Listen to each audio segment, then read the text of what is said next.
Hello students.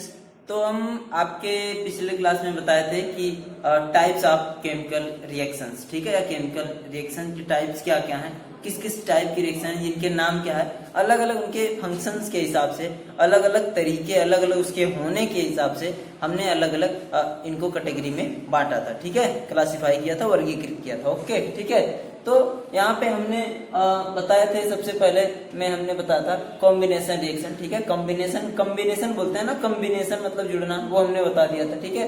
Combination के बाद हमने डीकम्पोजिशन भी बता दिया था क्या होते हैं और डीकम्पोजिशन होते क्या हैं, और वापस से टाइप्स ऑफ डीकम्पोजिशन हमने बताया था, ठीक है। तो यहाँ पे हमने सबसे बड़ी बात पहले डीकम्पोजिशन रिएक्शन बताया था, ठीक है, डीकम्पोजिशन रिएक्शन, ठीक है। और उसके ऊपर से हम क्या करते थे, ठीक है, वियोजन अभिक्रियाएं, डीकम्पोजिशन रिएक्शन, ठीक है।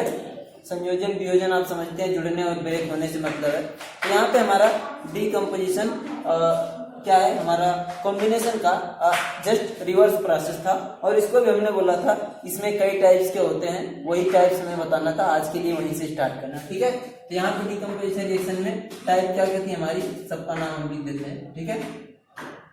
सबसे पहले था इलेक्ट्रोलाइटिक डीकम्पोजिशन, लिख देते हैं, फिर धीरे धीरे सबको पढ़ते हैं। इलेक्ट्रोलाइटिक डीकम्पोजिशन रिएक्शन, ठीक है, इतना समझ जाएंगे। आगे दूसरा वाला क्या था, दूसरा था हमारे पास पहले थर्मल था, ठीक है, कोई बात नहीं, थर्मल इलेक्ट्रोलाइटिक थर्मल डीकम्पोजिशन, और उसके बाद क्या था हमारे पास फोटो डीकम्पोजिशन रिएक्शन, ठीक है। क्या था हमारे पास, photo decomposition reaction, photo decomposition reaction, ठीक है।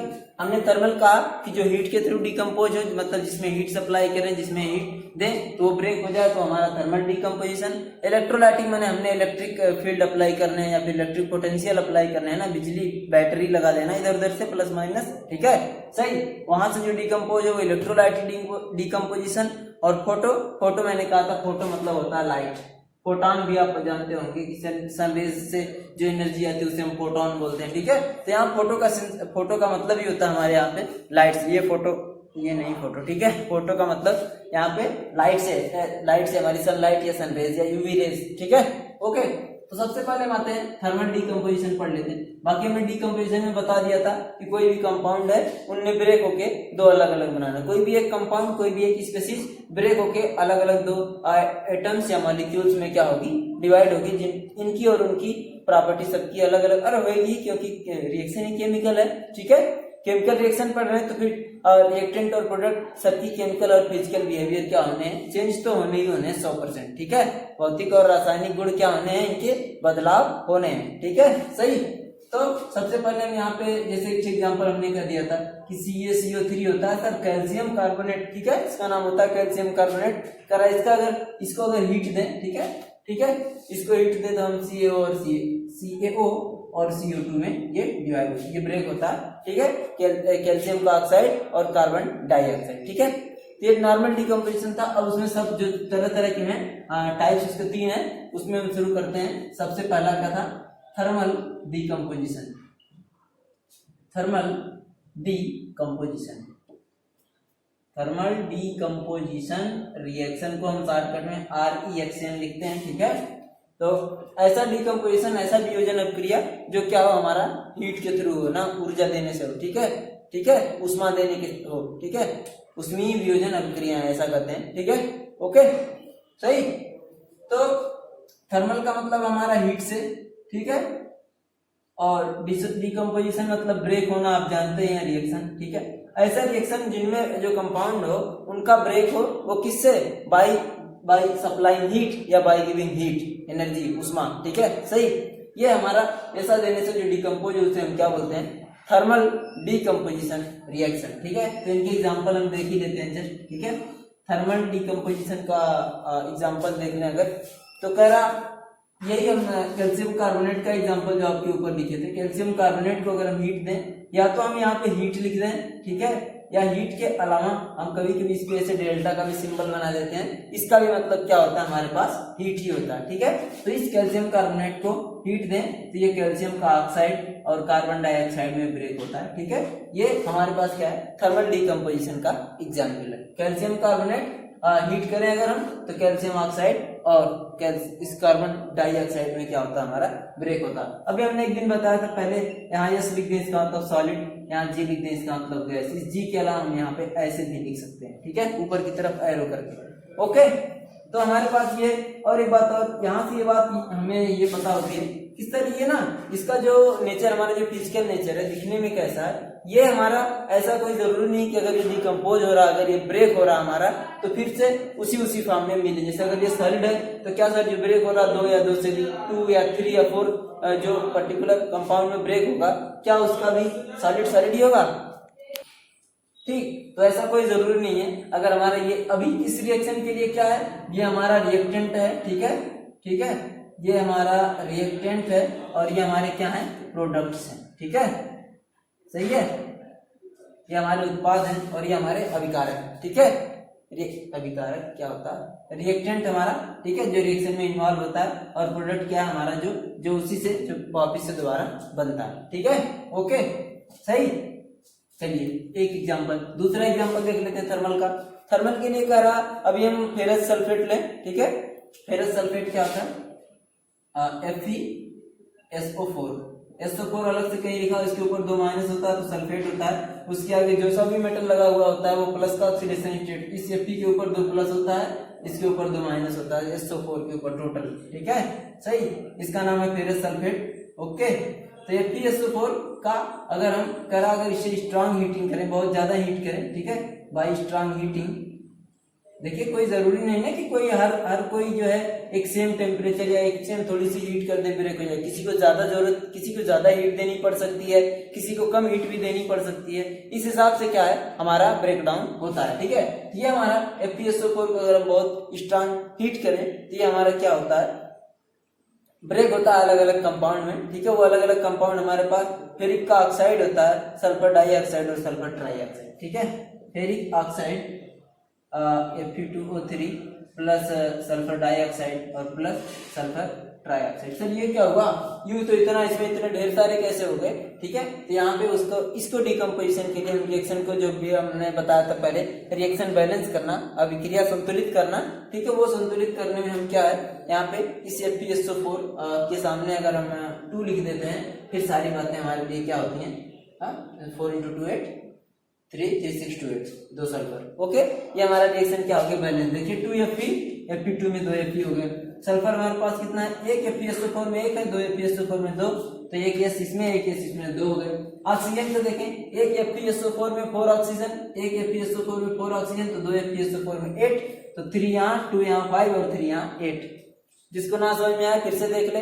हमारे पास FeSO4 था, ठीक है, यहाँ पे बना सर फेरिक ऑक्साइड हमारा, सल्फर डाइऑक्साइड और सल्फर ट्राइऑक्साइड। इसका नाम है फेरिक ऑक्साइड, ठीक है, उसका नाम सल्फर डाइऑक्साइड और उसका नाम सल्फर ट्राइऑक्साइड, ठीक है, सही।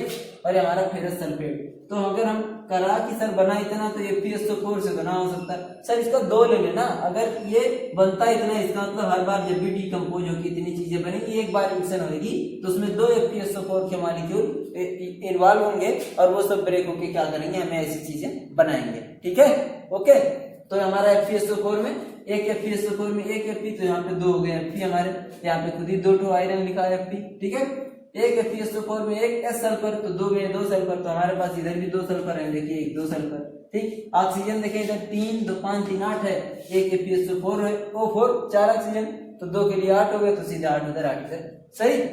ओके, ऐसे ही हमारे पास 2KClO3 भी होता है, इसका भी थर्मल डिकम्पोजिशन होता है, 2KClO3, ठीक है। 2KClO3, इसका भी थर्मल डिकम्पोजिशन करेंगे तब भी हमें 2 डिफरेंट प्रोडक्ट मिलेंगे। वो प्रोडक्ट हमारे पास क्या है, पोटेशियम क्लोराइड और ऑक्सीजन गैस, ठीक है, KCl, ठीक है, प्लस ऑक्सीजन गैस, ठीक है, सही। ऐसे हमारे पास अवेलेबल हो जाता है। ये पोटेशियम क्लोराइड, जैसे आप सोडियम क्लोराइड देखते हैं, नॉर्मल कॉमन साल्ट है आपका, ठीक है, उसी तरह से ये क्या है हमारा पोटेशियम क्लोराइड और ऑक्सीजन हमारे पास गैस तो होती है, ठीक है, सही। ठीक है, अब आगे चलते हैं इलेक्ट्रोलाइटिक डीकंपोजिशन पे।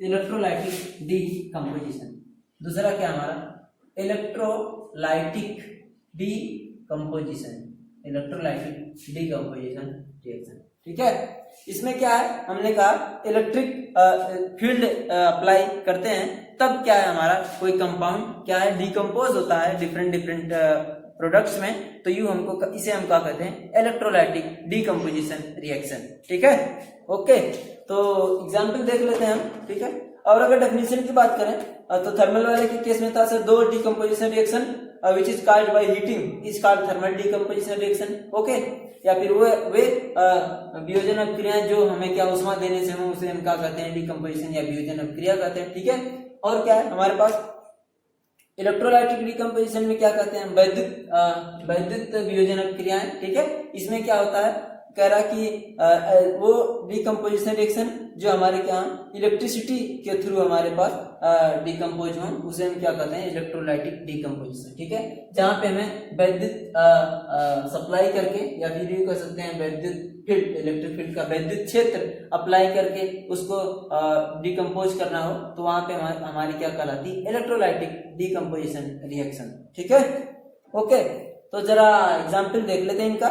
ठीक, एग्जाम्पल के लिए कह रहा सर अगर वाटर है ना हमारे पास H2O, ठीक, वाटर है, यहाँ पे हम अगर इलेक्ट्रिक फील्ड सप्लाई अप्लाई करें, सप्लाई नहीं कहा जाता अप्लाई कहा जाता है। ठीक है, इलेक्ट्रिक फील्ड लगाएं, ठीक है, वैद्युत क्षेत्र लगाएं, उस वैद्युत क्षेत्र लगाने से हमें क्या होता है यहाँ पे हाइड्रोजन गैस और ऑक्सीजन गैस का इन्वॉल्व होता है। ये हमारा लिक्विड H2O। ठीक है, ये कह रहा सीधे सीधे हमें H2 मिल जाता है और सीधे सीधे हमें क्या मिल जाता है O2 मिल जाता है। ठीक है, सही, जैसे हम वाटर जैसे हमने कहा था ना कि ऑक्सीजन हाइड्रोजन और ऑक्सीजन जब अलग अलग हैं तो हाइड्रोजन है और ऑक्सीजन है, लेकिन जो ही कंबाइंड हुए वाटर बना ले लिक्विड, यही तो खासियत है केमिस्ट्री की। सही है, यही तो केमिकल रिएक्शन की खास बात है कि सर रिएक्टेंट का और प्रोडक्ट का दोनों का physical and chemical behaviour generally क्या होता है डिफरेंट होता है, अलग होता है, भौतिक और रासायनिक गुण क्या होता है इनका अलग होता है, तभी तो दो गैसें मिलने में बना रहा लिक्विड वाटर। ये क्या हो गया भाई साहब, ठीक, यो यही हो गया। तो यहीं पे सेम उसी वाटर लिक्विड का इलेक्ट्रोलाइसिस करा दें या फिर वैद्युत वियोजन करा दें। ठीक है, तो यहाँ पे हमारा हाइड्रोजन अलग हो जाता है और ऑक्सीजन गैस दोनों ब्रेक होकर गैस के फॉर्म में अलग हो जाती है। ठीक है, सही, ओके, अगली बात ठीक उसी प्रकार से कह रहा कि NaCl अगर हमारे पास, ठीक है, NaCl अगर मेल्ट स्टेट में है, ठीक है, NaCl नमक में डायरेक्ट लाइन बिजली तो सटाएंगे, ऐसा तो कुछ होने वाला नहीं, उसको हम थोड़ा मेल्ट कर देना, थोड़ा लिक्विड साइड थोड़ा सा लिक्विड की तरफ हो जाए ना, लिक्विड जैसा हो जाए, मेल्ट हो जाए, पिघल जाए। ठीक है, तभी हम क्या करें NaCl माल्टेन स्टेट में बोल रहा है इसको। ठीक है, इसमें भी हम अगर इलेक्ट्रिक फील्ड अप्लाई करें तो ये भी हमारा क्या होगा, यहाँ से भी हमको क्या मिल जाएगा सोडियम मेटल मिल जाएगा और Cl2 गैस हो जाएगी। ठीक है, दो सोडियम मेटल मिल जाएगा और हमारे पास Cl2 गैस भी हमारे पास हो जाएगी। ठीक है, हमने कहा ऊपर की तरफ एरो दिखा दे, किसी कोई कंपाउंड ABCD लिखा है उसके ऊपर की तरफ दिखा दे उसके बगल में, इसका मतलब वो गैस है। ठीक है, कोई ABCD लिखा है उसके नीचे की तरफ कर दे, इसका मतलब प्रेसिपिटेट है। जैसे चाय में अगर गलती से चाय पत्ती बची रहेगी तो नीचे सेटल हो जाती है तली में, तो इसका बताने का वही मतलब होता है। सही, और बाकी क्या आप इसके लिए G भी लिख सकते हैं, गैसेस भी लिख सकते हैं, लिक्विड है तो लिक्विड लिख दें, सॉलिड है तो S लिख दें छोटा सा। ये सारी चीजें हमें ये इन्वॉल्व रिएक्शन में मिलती रहती हैं, तो हम आपको बता दे रहे हैं ताकि आप आगे धीरे धीरे सब समझते रहें। ओके, ये हो गया हमारा इलेक्ट्रोलाइटिक डीकंपोजिशन रिएक्शन, वैद्युत वियोजन अभिक्रियाएं। ठीक है, वैद्युत मतलब कि विद्युत अब क्या वहां पे विद्युत क्षेत्र वहां पे लगाने से जो वियोजन अभिक्रियाएं होती हैं उन्हें इलेक्ट्रोलाइटिक डीकंपोजिशन रिएक्शन कहा जाता है। ठीक है, हिंदी वाले अपना समझते रहेंगे थोड़ा थोड़ा, सामने बुक। ठीक है, हमें हिंदी बोलने में थोड़ी सी दिक्कत होती है, इंग्लिश बोल लेते बराबर। ठीक, अगला क्या है, आगे आते हैं जरा। डीकंपोजिशन में तीसरा टाइप क्या था हमारे पास, photo decomposition. Photo decomposition reaction, photo का मतलब लाइट से, किसी के ऊपर बत्ती जला दें, सन रेज में रख दें, सूर्य के प्रकाश में गायब हो गई सारी चीजें, पता चला डीकंपोजिशन रिएक्शन। वही हमारी क्या हुई फोटो डीकंपोजिशन रिएक्शन। फोटो का मतलब क्या होता है हमारा लाइट या सनलाइट। ठीक है, लाइट या सनलाइट। और हमने बोला था उस दिन सनलाइट को कहीं कहीं आपको H लिखा हुआ मिलेगा। ठीक है, कहीं कहीं आपको UV लाइट भी लिखा हुआ मिलेगा और कहीं कहीं सीधे सनलाइट लिखा हुआ मिलेगा। एच ये न्यू है, न्यू, ये न्यू होता है सिंबल, ये म्यू होता है सिंबल, ये यू होता है सिंबल, अलग अलग सिंबल होते हैं, ठीक है, जानते रहें धीरे धीरे सारी बातें। ओके, तो फोटो मतलब लाइट से, ठीक है, तो लाइट से हमने आपको दिखाई कौन सी ऐसी रिएक्शन भैया जो सनराइज में सूर्य के प्रकाश में रख दे हो जाए, ब्रेक हो जाए, टूट फूट जाए, तो वो टूट फूट हमारा मतलब डिकम्पोजिशन। ठीक, हमारा डिकम्पोजिशन कैसे होता है, कह रहा कि अगर सोडियम, इसका डेफिनेशन पढ़ने भाई साहब, डेफिनेशन पढ़ना तो जरूरी है। ठीक, कह रहा कि डिकम्पोजिशन रिएक्शन या दो decomposition reaction which is caused by sunlight, ठीक है ना, which is caused by light या which is caused by sunlight. तो वे रासायनिक या वे वियोजन अभिक्रियाएं जो सूर्य के प्रकाश में हों उसे क्या कहेंगे, फोटो डिकम्पोजिशन, प्रकाशीय वियोजन अभिक्रियाएं जो भी होता है, ठीक है, फोटो डिकम्पोजिशन रिएक्शन। ओके, ठीक है, कोई बात नहीं, आगे चलते हैं। यहाँ पे हमारे पास HI आप जानते होंगे, नहीं जानते तो HCl जानते हैं, हाइड्रोक्लोरिक एसिड, ठीक ना, तो उसी का बड़ा भाई है, ठीक है, HF होता है, हाइड्रोजन क्लोराइड होता है, इधर HCl hydrogen chloride, hydrogen bromide, और HI आता है तो हाइड्रोजन आयोडाइड। कह रहा है यही हाइड्रोजन आयोडाइड सर अगर सनलाइट में रख देना ये बेचारा ब्रेक होके हाइड्रोजन और आयोडीन में क्या हो जाता है, हमेशा ब्रेक हो जाता है। अच्छा, हम बता देते हैं आपको ना 1 2 जो रिएक्शन के पहले लिखते हैं, काहे लिखते हैं, अपने मन से इतना मन बढ़ गया हमारा, हम ऐसे कुछ भी लिखते रहते हैं, ठीक है, वो कैसे हम बताते हैं। ठीक, कह रहा है HI को हम सनलाइट में रख दें या लाइट में रख दें तो क्या होता है, ये ब्रेक हो जाता है और हमें हाइड्रोजन गैस भी देता है और आयोडीन भी देता है, ठीक है, आयोडीन गैस। तो सर ये बताइए ये चीज आप क्यों नहीं H और I लिख देते, लेकिन मेरे बाबू मेरे बच्चे हमने एक दिन तो बताया था कि ये कुछ गैसें हैं जो हमेशा डायटोमिक फॉर्म में रहती है, कुछ है हमेशा जो अकेले अकेले रह सकती हैं, जैसे हीलियम हमारा हीलियम ही रह सकता है, ठीक है, लिथियम हमारा मेटल है ऐसे ही रह सकता है, सोडियम मेटल ऐसे ही रह सकता है, मैग्नीशियम मेटल ऐसे ही रह सकता है, लेकिन सर जी हाइड्रोजन हमेशा H2 के फॉर्म में रहता है, वो हमेशा O2 के फॉर्म में रहता है, N हमेशा N2 के फॉर्म में रहता है, और सारे आयोडीन सारे halogen chlorine chlorine bromine iodine ये सब के सब हमेशा किसके फॉर्म में रहते हैं, ऐसे के फॉर्म में रहते हैं, ठीक है ना।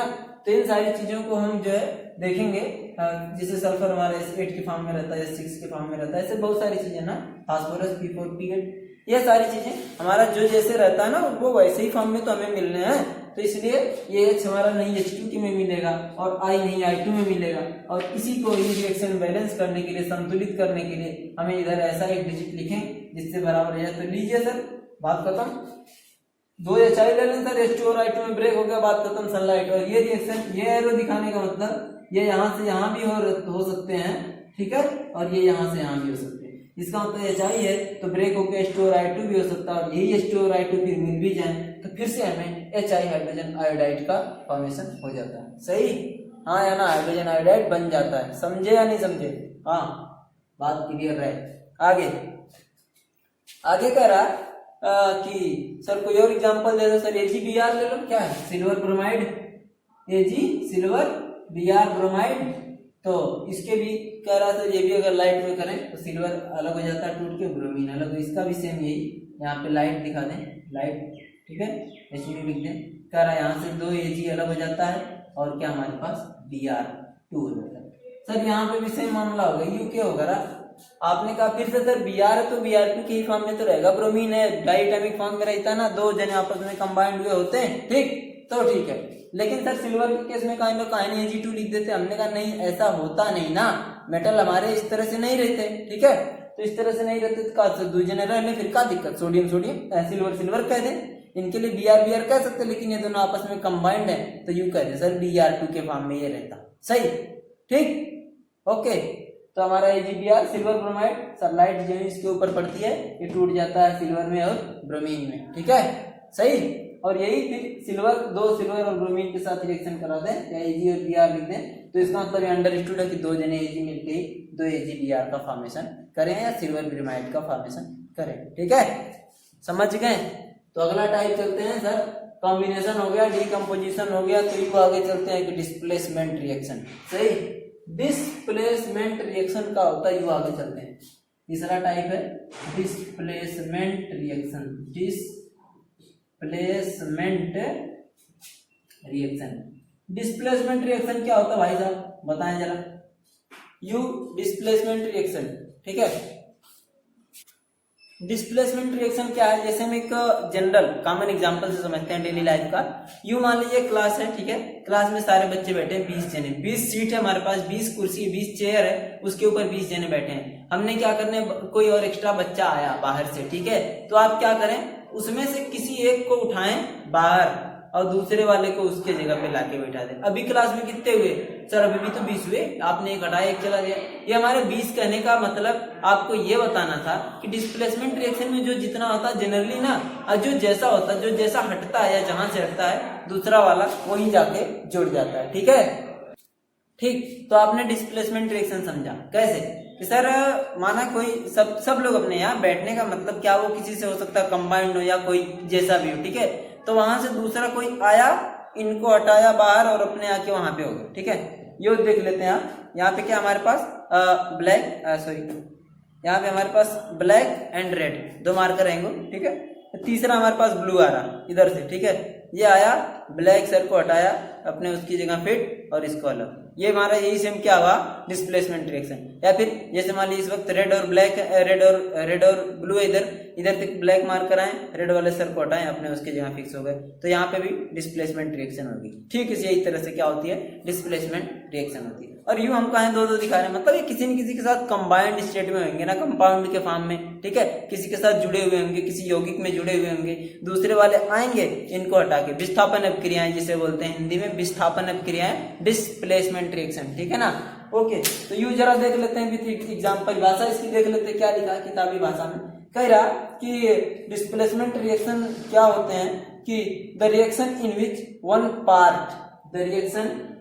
वन पार्ट, वो पार्ट क्या होता है हमारे पास, एटम भी हो सकता है, ठीक है, एटम हो सकता है या ग्रुप ऑफ एटम हो सकता है, कुछ भी हो सकता है, या ये खुद ही एक सिंगल एटम हो या फिर कई एटम का आपस में क्या हो, ग्रुप हो। ठीक है, atoms or group of atoms, okay, atoms or group of atoms of a molecule is replaced by another. ठीक है, सिंपल सी बात है, क्या कहते हैं कि वह रिएक्शन जिनमें एक किसी भी मॉलिक्यूल का एक पार्ट रिप्लेस हो किसी दूसरे मॉलिक्यूल या एटम से, ठीक है, या किसी दूसरे मॉलिक्यूल या ग्रुप ऑफ एटम से या एटम से या यौगिक से। ठीक है, तो हमारे रिएक्शन क्या है, किसी में दूसरा वाला आए उनको रिप्लेस कर दे, ये हमारा रिप्लेसमेंट रिएक्शन होता है। तो the reaction in which one part of a molecule is replaced by another part of molecule, ठीक है, sorry, is replaced by any another, ठीक है, विच इज इन रिएक्शन, जो रिएक्शन में हमारे आने वाला होगा। ठीक है, सही। तो भैया देख लेते हैं डिस्प्लेसमेंट में रिएक्शन में आगे क्या होता है। कह रहा कि ऐसी रिएक्शन जिनमें किसी भी मॉलिक्यूल, किसी भी अणु के या किसी यौगिक के एक पार्ट का किसी और दूसरे यौगिक से क्या हो जाना, रिप्लेस, या किसी दूसरे मॉलिक्यूल से क्या हो जाना, रिप्लेस हो जाना, विस्थापित हो जाना, ये क्या कहलाता है, विस्थापन अपक्रियाएं या प्रतिस्थापन अपक्रियाएं, ऐसा कुछ होता है डिस्प्लेसमेंट रिएक्शन। ठीक है, सही। तो एग्जाम्पल देख लेते हैं, जैसे कॉमन बात करें ना, करा था जैसे हमारे पास ए बी है, ठीक है ना सर, माना लेट अस सपोज मैथ वाला, ठीक, ए बी है सर, इनके साथ सी मिलने आ रहे हैं, तो होए क्या सर, सी आए, बहुत सही बात, बी को भगाएं, ठीक, तो क्या पाए, तो आप फिर डिस्प्लेसमेंट रिएक्शन पाए। समझे नहीं समझे, इसका मतलब ए सी बनाए और ए सी के साथ बी बनाए, बी बेचारे अलग होके बैठ जाएं। ठीक, सही। तो यू ए बी है, कोई सा भी उसमें आए, सी का करे, बी भैया करीब आइए, कोई जरूरी नहीं कि बी को ही करे, आप ए बी के साथ सी रहे तो आप क्या करते हैं, इनको ए को ही रिप्लेस कर दें, तो सर सी बी प्लस ए हो जाए, ये कुछ भी हो सके। ठीक है, मतलब एक जने को रिप्लेस करें और उनकी जगह जाके खुद फिट हो जाएं, वही हमारा क्या कहलाता है, डिस्प्लेसमेंट रिएक्शन। ओके, सही, प्रतिस्थापन अपक्रियाएं। ठीक है, सही।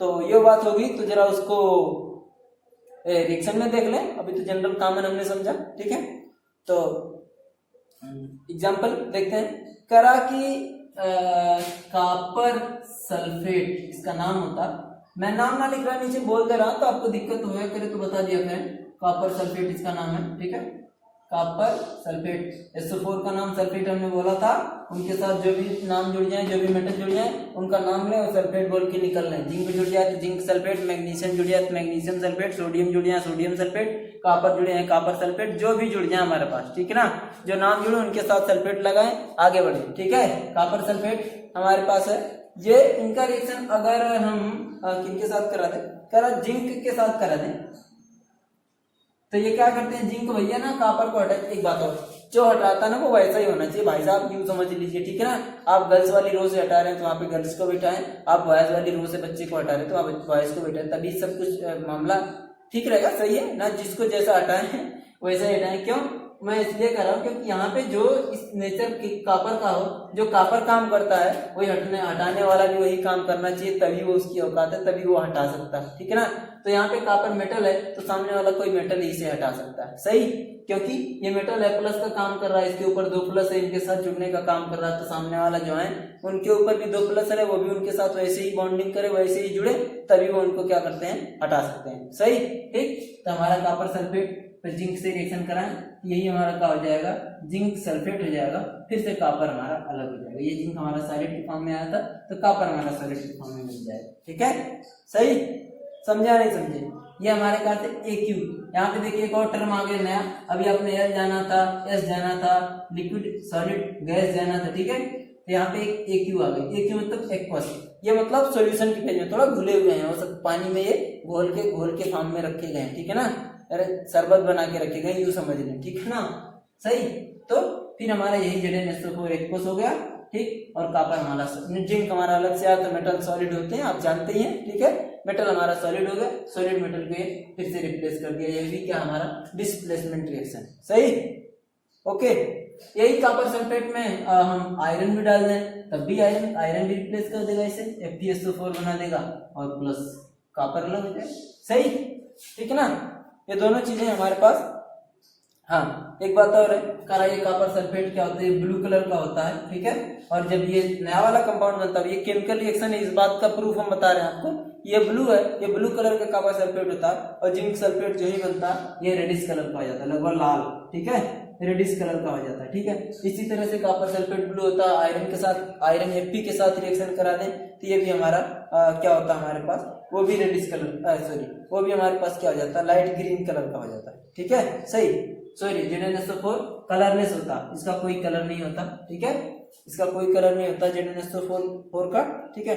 और FeSO4 का क्या होता है, लाइट ग्रीन, हल्का हल्का ग्रीन कलर का ये होता है, सही। ये होगी भाई साहब। आगे चलते हैं, डिस्प्लेसमेंट रिएक्शन देखते हैं, सही। अगला इसका एग्जांपल अगर हम देखें तो कॉपर सल्फेट का फिर मैग्नीशियम के साथ भी रिएक्शन करा दें, तब भी वही बात हो जाती है, CuSO4 प्लस मैग्नीशियम, सेम यही बात, Mg इनको रिप्लेस कर देता है, फिर MgSO4 और CO बन जाता है अलग से, सही। अब करा कि इसके अलावा ये तो बार बार हम मेटल को देख रहे थे, कॉपर मेटल होता है, मैग्नीशियम मेटल होता है, इसके पहले आयरन देखा वो भी मेटल था, इसके पहले जिंक देखा वो भी मेटल था, सबके सब मेटल थे। करा मेटल के अलावा भी लोग क्या डिस्प्लेस होते हैं, जो दूसरे होते हैं वो उनको जो है एक अलग कैटेगरी, अलग तरीके से पढ़ा जाता है, मतलब उनको अलग पढ़ा जाता है, वो इस टाइप में नहीं है, क्योंकि यहाँ पे बार बार मेटल को मेटल ही रिप्लेस करा, यहाँ पे वो किसी और को कोई और भी रिप्लेस कर सकता है, सही, टीचर को टीचर। अभी हमने स्टूडेंट की बात करा, स्टूडेंट हटा, स्टूडेंट रिप्लेस कर दिया, बात खत्म। यहाँ हो सकता है यहाँ टीचर है सामने पढ़ा रहा, दूसरा टीचर आया, इनने भी हट के चले गए, अलग तरीका हो सकता है, वही क्लास वही पढ़ रहा, लेकिन वहाँ पे किसी और का डिस्प्लेस हो रहा, एक बार गर्ल्स का हो रहा है, एक बार बॉयज का हो रहा है, टीचर का हो रहा है, ठीक है। मानो कोई साफ करने वाली मेड है, अब वापस आया दूसरा उसको कर रहा है, ठीक है। इस तरह से क्या हमारा डिस्प्लेसमेंट होता है, ठीक। तो उसका भी एग्जाम्पल देख लेते हैं। करा सर KBr है हमारे पास अगर, ठीक है, पोटेशियम ब्रोमाइड, ठीक, इसका रिएक्शन सर हम अगर Cl2 के साथ करा दें, Cl2, ठीक है, Cl2 मतलब क्लोरीन, तो क्या होगा, सेम यही होता है, KCl बन जाता है तो, और यहाँ पे हमारे पास Br2 क्या निकल जाता है, ठीक। यहाँ पे भी सेम बात, ध्यान रहे, KBr से 2 क्यों लिए, वो बैलेंस करने के लिए आपको पता होना चाहिए। KBr है, के पोटेशियम के साथ ब्रोमीन जुड़ा, K के साथ Br जुड़ा, यहाँ पे K के साथ Cl जुड़ गया, और फिर Br बाहर, यहाँ पे Cl बाहर, इसका ये मतलब हुआ, अभी बात, यहाँ से Cl आया, Br को रिप्लेस किया, अपने खुद जुड़ गया, Br को बाहर, सेम बात हुई, ठीक ना, जो ऊपर थी। लेकिन वहां पे खाली मेटल मेटल थे, यहाँ पे नॉन मेटल मतलब हाइड्रोजन हाइड्रोजन को रिप्लेस कर रहा है, ठीक है, सही। तो यू पे कह रहा जो रिप्लेस करने होता है ना, वो जनरली ज्यादा क्रियाशील होता है जिसे हटाता है उसके कंपेरिजन में। क्लोरीन आपको पता है ब्रोमीन से ज्यादा क्रियाशील होता है, ब्रोमीन से ज्यादा रिएक्टिव होता है, तो इसलिए ये मोर रिएक्टिव, ये लेस रिएक्टिव, तो more reactive replace less reactive atom, ठीक है। तो ज्यादा अभिक्रियाशील जो है कम अभिक्रियाशील को रिप्लेस कर देता है, समझ गए, सही, प्रतिस्थापित कर देता है। ओके, इस तरह से आप Ki के साथ Cl2 भी ले सकते हैं, तब भी सेम बात हो जाएगी, वहां I2 बन जाएगा। ओके, अच्छा करा तो फिर सर ये क्या है, हाइड्रोजन हाइड्रोजन के रिप्लेस किया, मेटल मेटल को, ऐसा हमेशा होता क्या, मतलब क्लोरीन ब्रोमीन आयोडीन वाले आपस में रिप्लेस किए, उधर हमने सब मेटल मेटल को देखा, तो ऐसा हमेशा होता था? नहीं नहीं, कुछ और भी हो सकता है, उसको भी आप देख लें तुरंत। ठीक, तुरंत क्यों देख लें, कह रहा सर 2 HCl है हमारे पास, ठीक है, इनका रिएक्शन अगर हम Zn से करा दें, ठीक है, Zn के साथ करा दें तो हमें क्या मिल जाएगा, ZnCl2 मिल जाएगा और H2 गैस खत्म हो जाएगा, बात खत्म। ठीक, सही। यहाँ पे देखिए H को किसने रिप्लेस किया, जिंक ने, बात खत्म। तो Cl के साथ जुड़ गए, ये जो आया अकेला वही तो इसे हटाया, इसी के सेंस में तो हम कहेंगे, ठीक ना। ओके, बात समझा करें। इसी के साथ इसी पे अगर हम Zn के साथ अगर हम H2SO4 लगा दें, Zn प्लस H2SO4, ठीक, तो यहाँ पे भी हो जाता है ZnSO4 प्लस यहाँ पे H2 निकल जाती है, ठीक है, सही, समझ गए। और H2 की यहाँ ये H2 क्या है, गैसेस के फॉर्म में, H2 यहाँ एरो हमने ऊपर की तरफ दिखा दिया, इसका मतलब गैस के फॉर्म में। इस तरह से डिस्प्लेसमेंट हो सकता है, सही, मेटल हमारे नाम या अदर एटम्स को भी रिप्लेस कर सकते हैं। उसके बाद कह रहा, जैसे मान लीजिए ये भी रिएक्शन है Fe2O3, यहाँ पे क्या है, आयरन है ऑक्सीजन के साथ जुड़ा हुआ है, खरा सर अगर हम यहाँ पे Al ले लें एल्यूमिनियम ना, तो Al2O3 हो जाएगा और प्लस 2 Fe हो जाएगा। क्यों ले लो भाई साहब, आयरन का ऑक्साइड था, एल्यूमिनियम आए, इनके साथ जुड़ के एल्यूमिनियम का ऑक्साइड बना लिया, आयरन को अलग कर दिए, बताए कितनी बड़ी बात, हाँ समझा करे आगे।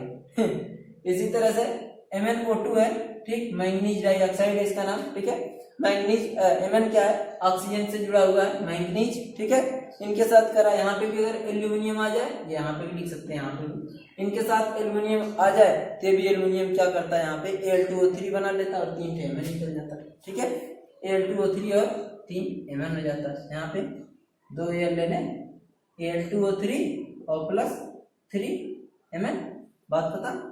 मैंगनीज सबके सब अलग हटा दिए और ये सबके सब हमारे पास क्या हो गए, ये सबके सब हमारे डिस्प्लेसमेंट रिएक्शन हो गए, ठीक है।